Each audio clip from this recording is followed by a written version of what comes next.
March 30th, 1981. It's morning. The weather is gray and rainy in the nation's capital, Washington, D.C.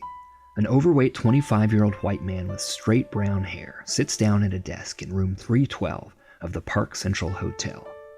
Near him are two suitcases that hold everything important to his life and mission. In one suitcase, there's a Best Western Road Atlas, 2 pairs of underwear, some shirts, and some jeans. There are also magazine clippings and photographs of the woman he loves more than life itself. The woman in question, the teenage actress Jodie Foster, does not return that love. But that's okay. John Hinckley Jr. has a plan.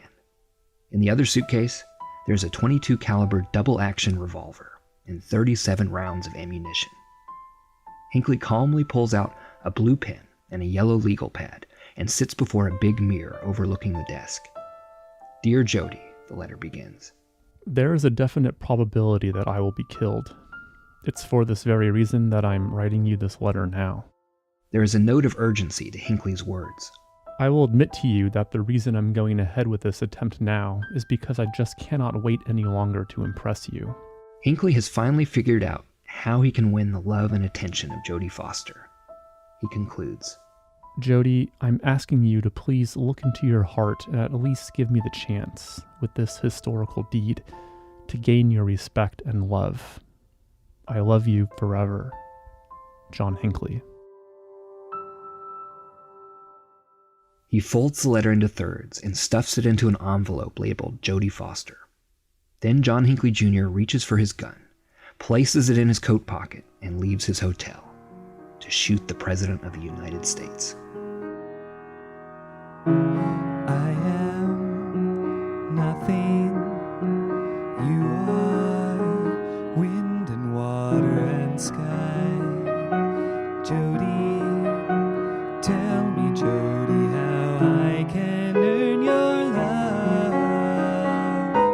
I would swim oceans, I would move mountains, I would do anything for you. What do you want me to do? I'm Sean Braswell, and welcome to The Thread. This season we look at some of history's most notorious criminal defendants who are linked by a common theme, the insanity defense. So what's our thread so far? In episode 1, we covered the trial of the Aurora movie theater gunman James Holmes. Holmes was clearly mentally ill, but it was not enough for him to be found legally insane. One of the reasons that defendants like James Holmes have a tough time proving legal insanity today was the public outcry that followed earlier high-profile cases. Cases like Lorena Bobbitt's. Bobbitt, as we saw in episode 2, was acquitted for cutting off the penis of her husband John, despite widespread public belief that she was guilty of a crime. But the case that really outraged the American public came a decade before the Bobbitt soap opera. John Hinckley Jr.'s attempted assassination of President Ronald Reagan rocked the world. So did his later acquittal. Hinckley claimed he wanted to impress the actress Jodie Foster. He was obsessed with her. He later described his historic deed as the greatest love offering in the history of the world. Hinckley's lawyers claimed such thoughts were the product of a delusional mind, and the assassin's landmark trial would test the bounds of the insanity defense as never before. The initial news reports about the attempt on Ronald Reagan's life were murky. As we reported moments ago, there were shots fired just as President Reagan emerged from the Washington Hilton Hotel today after delivering a speech. Reagan was rushed from the hotel to George Washington University Hospital. President Reagan walked into the hospital under his own power and is said to have been conversing with people inside the hospital. Few outside the hospital had any idea about the severity of his actual condition. The president had a life-threatening gunshot wound. President Reagan is in surgery. He has been there since about 4 o'clock Eastern Time. Doctors reportedly discovered that his left lung was partially collapsed and that there was blood in the chest cavity. We're told that the president kept his sense of humor, that he was conscious on the way into the operating room, that he was accompanied also by his wife, Nancy Reagan, and the president is quoted as telling her, "Honey, I guess I just forgot to duck." The man who shot Reagan was tackled at the scene and taken into custody. The gunman, the alleged gunman, I guess I still have to keep saying, has been identified as one John W. Hinckley Jr., who was 22 years old, from Evergreen, Colorado. Hinckley is barely remembered at Highland Park High School, where he graduated in 1973. His picture is in the yearbook, a neatly dressed young man, but teachers had trouble recalling anything about him. One classmate said he just sort of blended in. Hinckley was the son of a rich oil executive. This is Andrea Alden, author of Disorder in the Court, Morality, Myth, and the Insanity Defense. He was fortunate to be the child of a pretty wealthy family, so they had a lot of resources to care for him, and he spent a lot of time being treated by psychiatrists, being on medication, etc. His troubles seemed to emerge, in his teen years. He had trouble socially, he had trouble academically, he was kind of a loner. Still, Hinckley was not violent or aggressive with others. This is from an interview that his parents gave to reporter Barbara Walters in 1983. Was he ever violent? Oh, no. Never. The gentlest child, never any violence. Well, first of all, he didn't start dating girls in junior high and high school, and what boyfriends he had did start dating girls, so he lost his boyfriends and never acquired girlfriends, and he just withdrew into his room and started playing guitar and listening to Beatle records all alone. And that was the way he spent a great deal of his time. In the late 1970s, Hinckley developed a new obsession. According to sources, John Hinckley Jr., the accused gunman, may have tried to kill Mr. Reagan because of an infatuation with a young actress. He had a vivid fantasy life. This is Lincoln Kaplan, a senior research scholar at Yale Law School, and author of The Insanity Defense and the Trial of John W. Hinckley Jr. He became obsessed with the movie Taxi Driver, made by Martin Scorsese in 1976 and starring Robert De Niro and Jodie Foster. Taxi Driver was the disturbing story of Travis Bickle, a man who, after being spurned by a pretty woman, purchases an arsenal of weapons and plots the assassination of a U.S. presidential candidate. Here's Robert De Niro as Bickle. Listen, you f***s, you screwheads. Here is a man who would not take it anymore. A man who stood up against the scum, the dogs, the filth, the shit. Here is someone who stood up. Hinckley saw the movie at least 15 times. He began keeping a diary and buying guns. And, like the Travis Bickle character, Hinckley developed an unhealthy fixation with the film's pretty teenage prostitute, played by Jodie Foster. Somehow the Hinckley delusions got kind of mashed up between the film and the reality. So he became deeply obsessed with the real-life actor Jodie Foster and obsessed with establishing some sort of contact with her.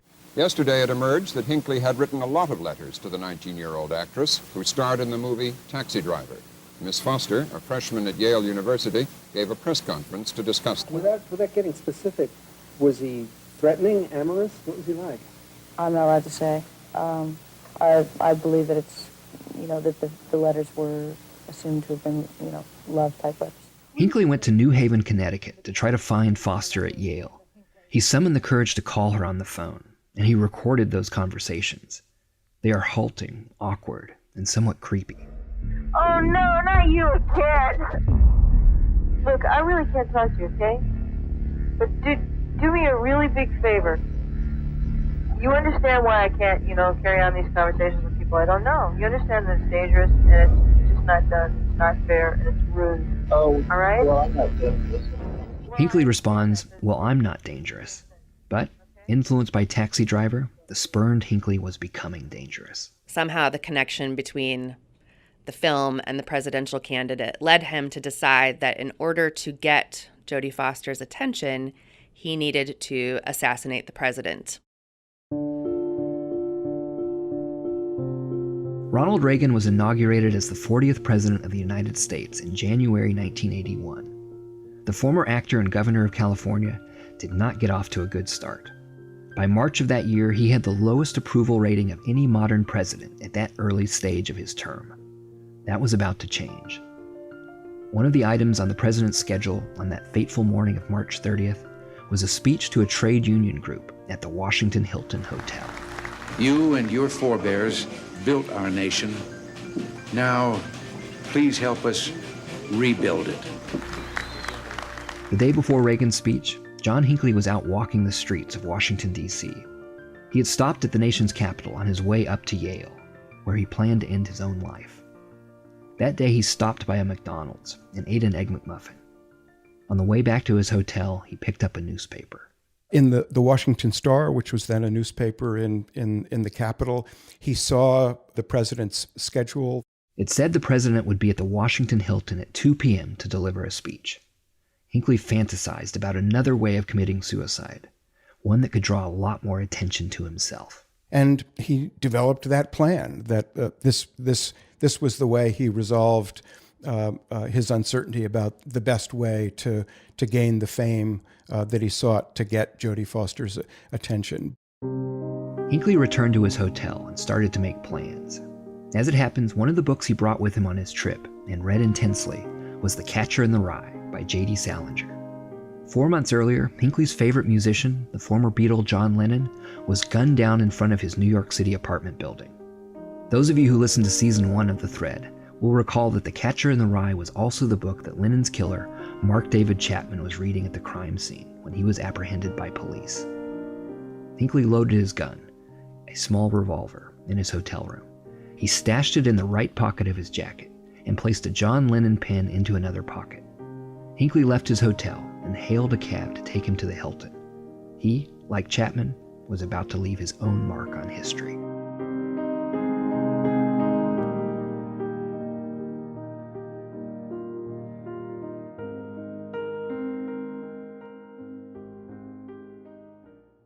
HelloFresh is a meal kit delivery service that shops, plans, and delivers step-by-step recipes and pre-measured ingredients so you can just cook, eat, and enjoy.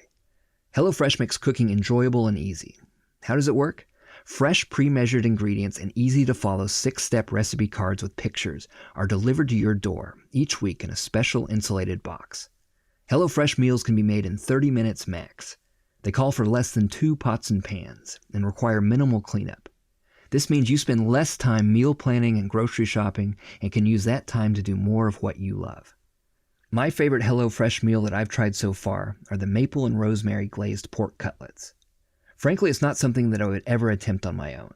But with HelloFresh's easy-to-use recipe card and my bag of fresh ingredients, I was able to make some succulent pork cutlets with an amazing maple rosemary glaze, together with couscous and a creamy apple salad in just 20 minutes. For $80 off your first month of HelloFresh, go to HelloFresh.com/thread80 and enter the promo code thread80. That's HelloFresh.com/thread80 and promo code thread80. Outside the Hilton Hotel in Washington, Hinckley calmly waited behind a rope line with other onlookers and members of the press. Finally, Reagan and his entourage emerged from the hotel. When Reagan came out of the Hilton after giving his speech, Hinckley waited until, with a few steps, he was in range of being able to hit Reagan. Several news cameras captured what happened next.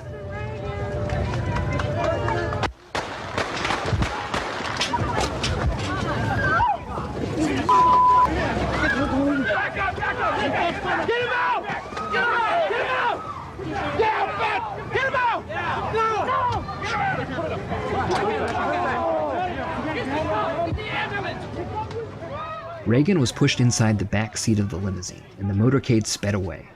In a matter of seconds, however, Hinckley had fired 6 shots, emptying the gun cylinder. 3 men, including Reagan's press secretary James Brady, lay wounded on the sidewalk, and a 4th, the president, was also hit. The bullet that struck Reagan, Hinckley's 5th shot, ricocheted off the right rear quarter panel of the limousine and flew through the small gap between the car's door and its frame to hit the president in his left side.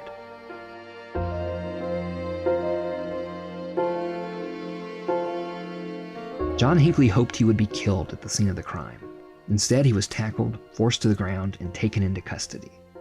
Like James Holmes, who killed 12 people in a movie theater in Aurora, Colorado in 2012, Hinckley would live to go on trial. And like Holmes, he had accomplished his mission.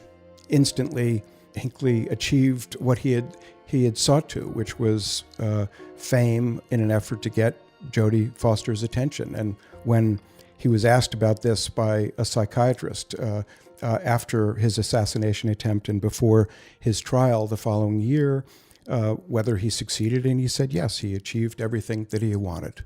Of course, accomplishing what you set out to do is not a strong legal defense to the attempted murder of a sitting president. And so John Hinckley's trial would turn on another defense, whether he should be considered not guilty by reason of insanity. John Hinckley Jr. was charged with 13 crimes. His trial in 1982 focused mostly on whether Hinckley was legally insane when he shot the president. The prosecutors, just like the ones in the James Holmes case, spelled out the calculated steps Hinckley took to carry out his mission. Lincoln Kaplan again.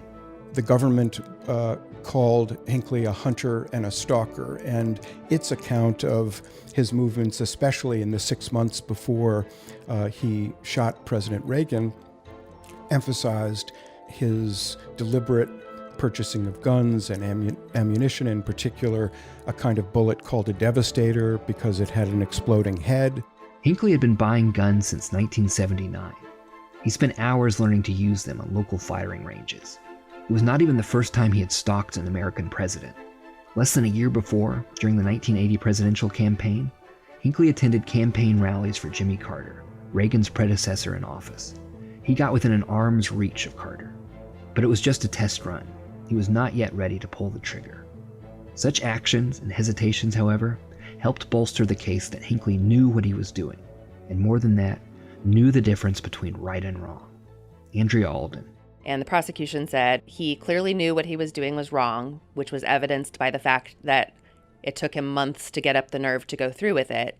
Evidence that he did things like conceal his weapons when he traveled, which indicated that he had some awareness that there was an illegal component to his actions. And so essentially what the prosecution wanted to say was he clearly knew right from wrong, therefore he is not legally insane. The prosecution called a series of witnesses and experts to argue that Hinckley was not delusional. He was just a fame-seeking narcissist. Richard Bonney is a professor of law and medicine at the University of Virginia. He was a troubled young man. But the core diagnosis and the core set of motivations that were described, by the prosecution witnesses basically had to do with wanting to be famous. And that he felt like a fifth wheel in his family. He felt like he was a failure. Hinckley was well aware of the reality of his situation, according to prosecutors. He fully appreciated the wrongfulness, of what he was doing. It's just that it didn't matter, as much to him as, his motivations for being famous. Hinckley's defense attorneys painted a different picture of his state of mind. The defense view was that he was delusional, and that there was this delusional belief that he had that in some way, if he were to shoot the president, that there would end up, he would commit suicide, and there would then be some magical union between him and Jodie Foster. Hinckley's fixation with Jodie Foster, they suggested, was an obsession, and his failure to build a relationship with her over the preceding year had devastated him. He started to take antidepressants. His writing turned dark and suicidal. He continued to try to visit Foster at Yale. In one desperate letter he left at her door, he scribbled, quote, "Jodie, goodbye. I love you 6 trillion times. Don't you maybe like me just a little bit?" Lincoln Kaplan again. The chronicle that the defense put on about all of his movements in the previous 6 months left a kind of creepy, oppressive sense in the courtroom that strongly reinforced the narrative as the defense was putting it forward. Hinckley's mental state before the shooting was one of despair and depression, according to one of the defense team's psychiatric experts, Dr. William Carpenter. Suicide was at the forefront of his mind. But so was his obsession with Jodie Foster. Richard Bonney again. According to the defense account, he was so detached from reality and so drawn into his inner world that the enormity of what he was doing, attempting to assassinate the President of the United States, didn't have the emotional connection because, as Dr. Carpenter put it, the President was just a bit player in this drama that was being played out in Hinckley's mind. As the trial went on, lawyers told the jury 2 competing but very compelling stories about John Hinckley. It was a really great example of the adversarial legal system. Andrea Alden again. Because we have, the prosecution and the defense taking these exact same facts and spinning a wildly different tale. So, for example, just in his defense attorneys talking about how clearly his fixation with Jodie Foster was a delusion that was spurred by mental illness, you had the prosecutors saying, no, it's just a normal crush. He's just a dreamer. The stakes were high in the Hinckley case, obviously. A president had been shot. Both sides put forth an extraordinary amount of evidence about what was happening in Hinckley's mind at the moment he pulled the trigger. And, as a result, the trial is a great case study about the insanity defense and its potential pitfalls. Richard Bonney again. Now, with Hinckley, the thing that makes this case so interesting is that the experts fundamentally disagreed about what was the matter with Hinckley and about the diagnosis. That disagreement meant that John Hinckley was not the only one on trial in the summer of 1982. The insanity defense itself was on trial. Up next, the surprising verdict in the Hinckley case, and the ripples that that verdict continues to have on the law and on society.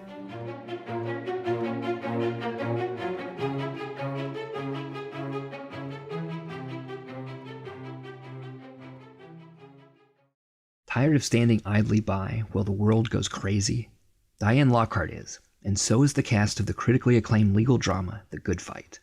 Join the fight by watching the new season, now streaming exclusively on CBS All Access.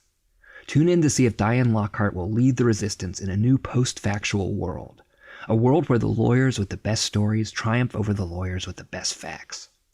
Season 3 of The Good Fight throws the standard playbook out the window. New characters, new ripped-from-the-news storylines, and a dynamic cast that is more stacked than ever. Christine Baranski is back as the venerable Diane Lockhart. Rose Leslie, Cush Jumbo, and Audra McDonald's characters challenge the patriarchy at every turn, while actor Michael Sheen shakes up the screen as infamous lawyer Roland Blum, aka Corruption Incarnate. You won't want to miss Season 3 of The Good Fight. The resistance starts now. Join the fight by heading on over to cbs.com/thread to redeem your free trial of CBS All Access to watch the new season of The Good Fight, now streaming exclusively on CBS All Access. That's cbs.com/thread to redeem your free trial of CBS All Access.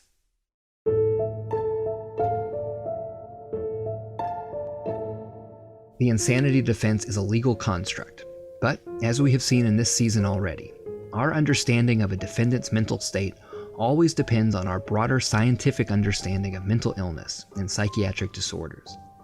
And of course, this understanding changes over time as we learn more about how the human brain works.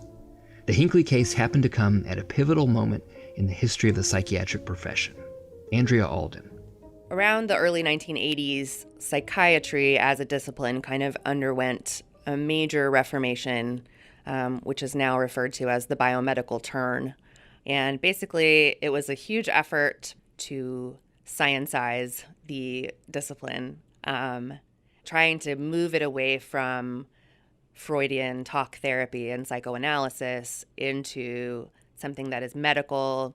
Thanks to modern science, we were learning more and more about how mental illness stems from organic brain dysfunction and not bad morals. So at that time that Hinckley was tried, psychiatry was kind of undergoing this massive revolution and really trying to change the way people thought about mental illness. But at the time, we were really thinking of mental illness as a medical, biological disorder and not, something abstract located in like the mind or the soul, something that we couldn't actually, put a finger on and find a medicine for.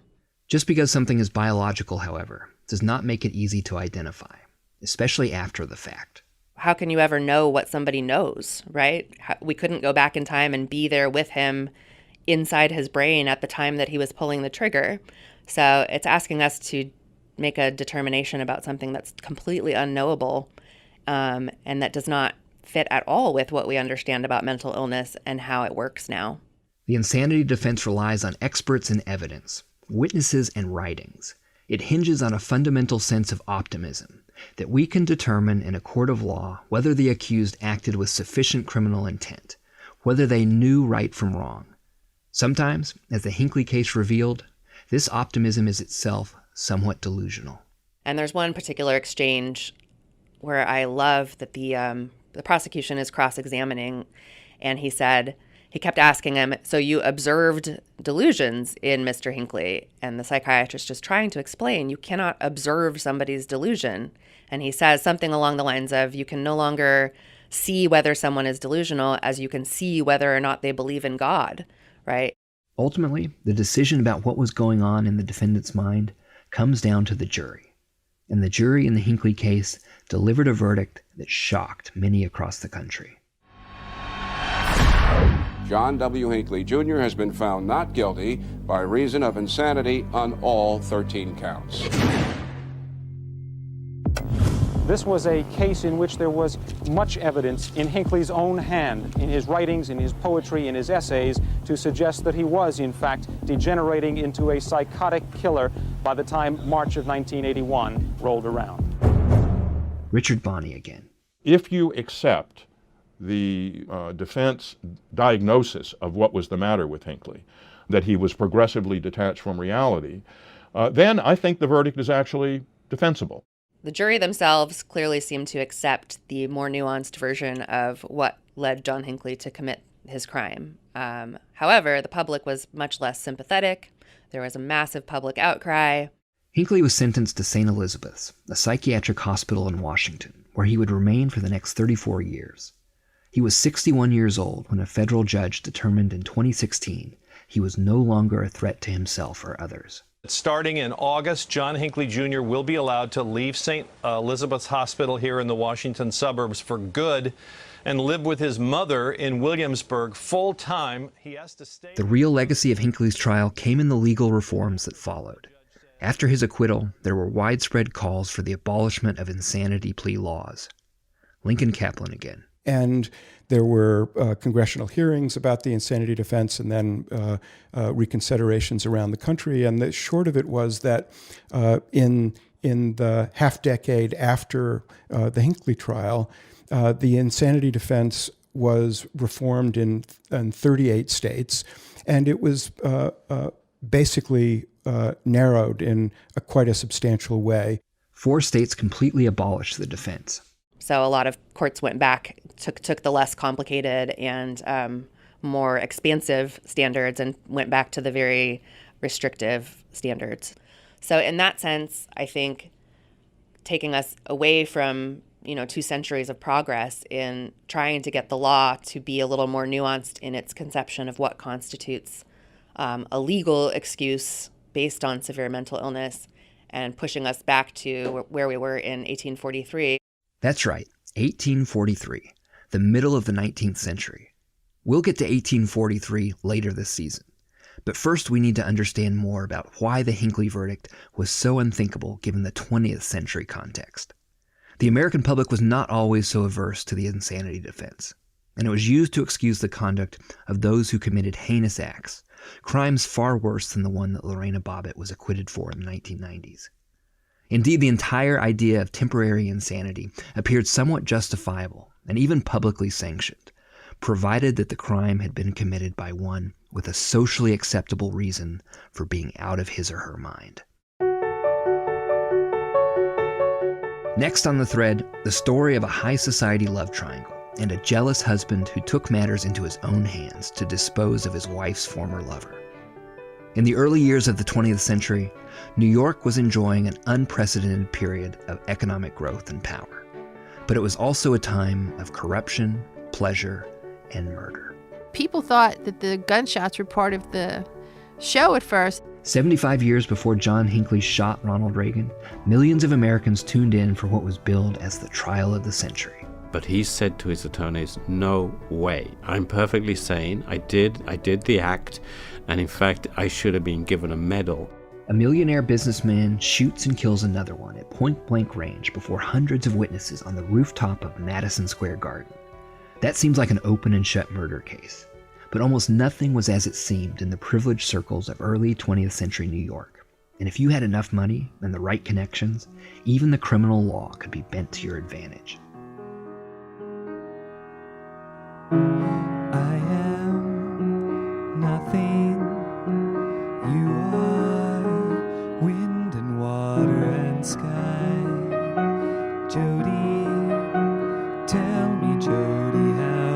I can earn your love.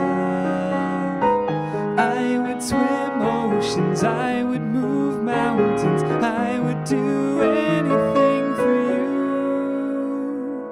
you. What do you want me to do?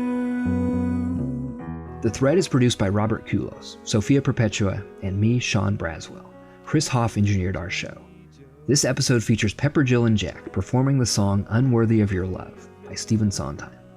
To learn more about The Thread, visit OZY.com/thethread, all one word, and make sure to subscribe to The Thread on Apple Podcasts, follow us on iHeartRadio, or listen wherever you get your podcasts.